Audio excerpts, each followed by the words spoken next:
하나라의 의미.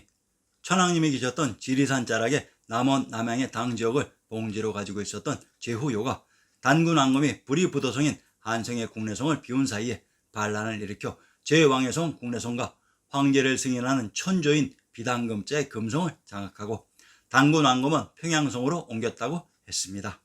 이때 단군 왕검이 파견한 특사가 유오씨로 이분의 아들이 우순으로 우순이 제후요의 꼬임에 넘어가 요의 두 딸인 아황과 여영을 부인으로 맞이하면서 발근이 이들인 묘족을 토벌한 죄로 인하여 유오씨의 아들 유상이 제후요와 우순을 토벌하며 하우는 자기 부친인 곤을 우순이 죽인 복수를 위해 우순을 토벌하는 장면까지 보았습니다. 하나라의 의미. 중국사 25사의 시온이라고 하는 하나라의 역사가 과연 현 차이나의 역사인지 살펴봅시다. 역사의 겉껍데기를 뒤집어 쓴다고 해서 다 자기의 것으로 되는 것은 아닙니다.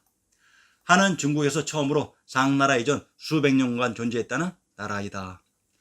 대체로 중국 사학계에서는 얼리토 문화를 하 왕조의 것으로 비정하고 하나라의 실존을 주장하나 중국 외부에서는 아직 널리 받아들여지지 않는다. 17대 거랑 때에는 정치가 포악해지고 민심을 잃어 상나라의 탕왕에 의해 멸망하였다. 하의 소재지를 산시, 화난 등으로 추측하고 있으나 확실하지 않다.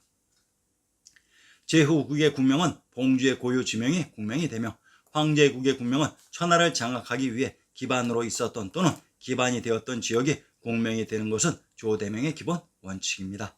조대명이란 처생 시스템의 중심 왕조인 조선을 대표하는 국명으로 천하를 장악하기 위해 기반이 되었던 지역의 지명이 국명이 되는 것을 말합니다.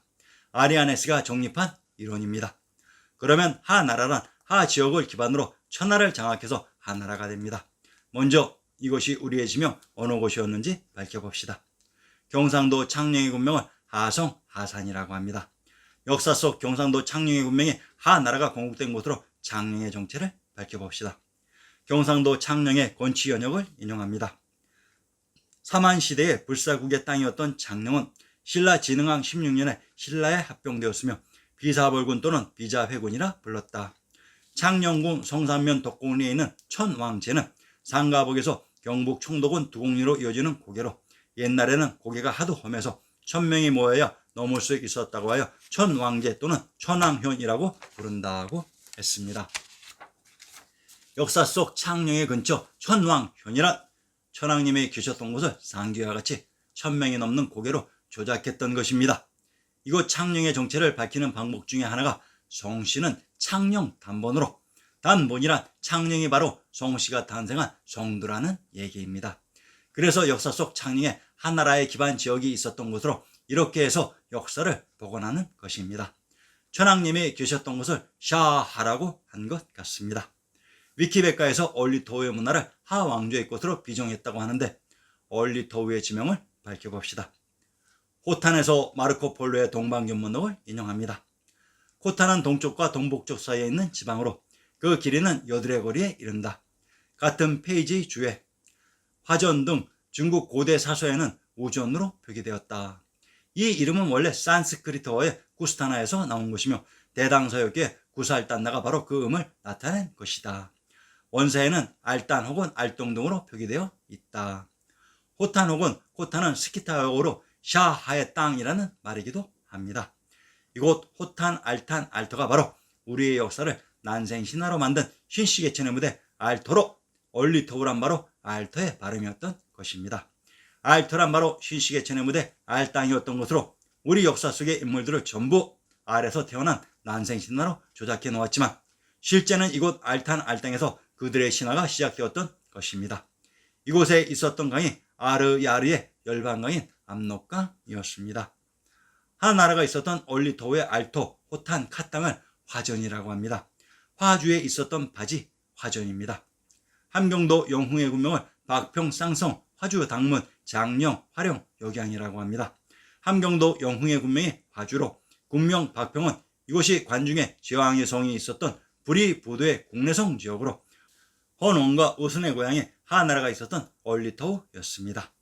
단군 왕검의 왕검성인 국내성을 제후요가 반란으로 빼앗고 이후 천황님이 계셨던 성도를 기반으로 했던 하나라의 건국자 우가 유와 우순을 토벌하면서 이곳 제왕의 성 국내성을 장악했던 것입니다.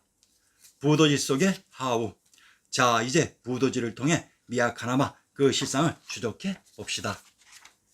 단군 왕검이 파견한 유호씨가 수시로 경계를 하였으나 수는 예의하고 대답만 하고는 고치지 않았다. 그는 끝내 요의 축탁을 받아들여 현재를 찾아 죽이며 요족을 정벌하였다. 유호씨가 마침내 참지 못하여 꾸짖고 그를 토벌하니 수는 하늘을 부르며 통곡하고 요는 머물들 땅이 없으므로 순에게 양해하고 자폐하였다. 요는 갇혀 있던 중에 죽고 수는 창호애들에 도망하여 도당이 사방으로 흩어졌다. 요의 무리 우가 오순에게 아버지를 죽인 원한이 있으므로 이에 이르러 그를 추격하여 죽여버렸다.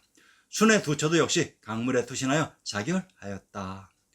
우가 곧 정의를 위하여 목숨을 바쳐 공을 세운다 말하고 유상의 군사를 위로하고 돌아가므로 유호씨가 물러나서 우의 소행을 관찰하니 이때 우가 도읍을 옮기고 무리를 모아 방패와 창을 보수하고 유호씨에게 항구하여 자칭 하왕이라 하였다.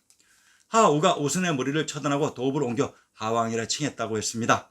즉 하우가 송도인 하땅을 기반으로 제후유와 우순이 있었던 관중의 국내성을 장악하고 자신의 기반지 하땅의 명칭을 왕주의 군명으로 칭해 하왕이라 칭했던 것이며 제왕의 국내성을 장악해서 하나라가 건국되었던 것입니다. 이것이 조대명의 기본 원칙인 것입니다. 부도지 제20장. 우가 마침내 부도를 배반하고 도산에 단을 설치하였다. 서남 제족을 징벌하여 제후라 하고 도산에 모이게 하여 조공을 받았다. 유호씨가 이와 같이 단단히 타일러서 제법을 폐지하고 부도로 돌아올 것을 권하였으나 우가 완강하게 듣지 아니하고 반대로 위협이자 모욕이라 하여 곧 무리를 이끌고 유호씨를 공격하였다. 그러나 수차 이기지 못하고 마침내 모산 진지에서 죽었다. 이에 하중들이 비분하여 죽기를 원하는 자가 수만이었다. 자, 하나라 공국자 우가 서남 제족을 정벌하여 제후라 하고 도산에 모이게 하여 조공을 받았다고 하는데 하나라 우임금이 단을 설치한 도산이 어느 곳에 지명이었는지 살펴봅시다. 신도 비문 서문 중에서 우리 태종의 성대한 덕과 높은 공이 실로 이미 역대의 지왕을 크게 능가하였으나 베풀의 현숙함과 내주의 공이 또한 촉도 신주와 일치하는 점이 있다. 태종 왕비 원경 왕태후가 촉도 신지의 촉 주변 지역의 사람과 비유를 하고 있습니다. 태종은 조선 태종 이방원입니다.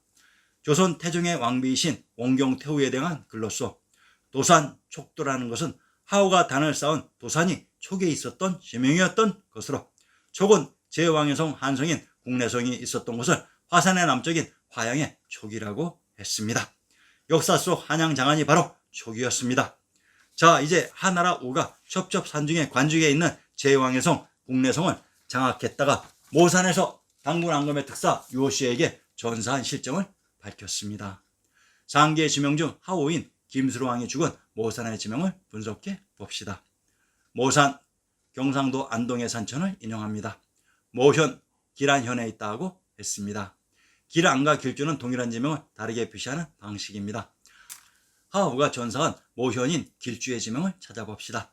함경도 명천의 군명이 명은 길주라고 합니다.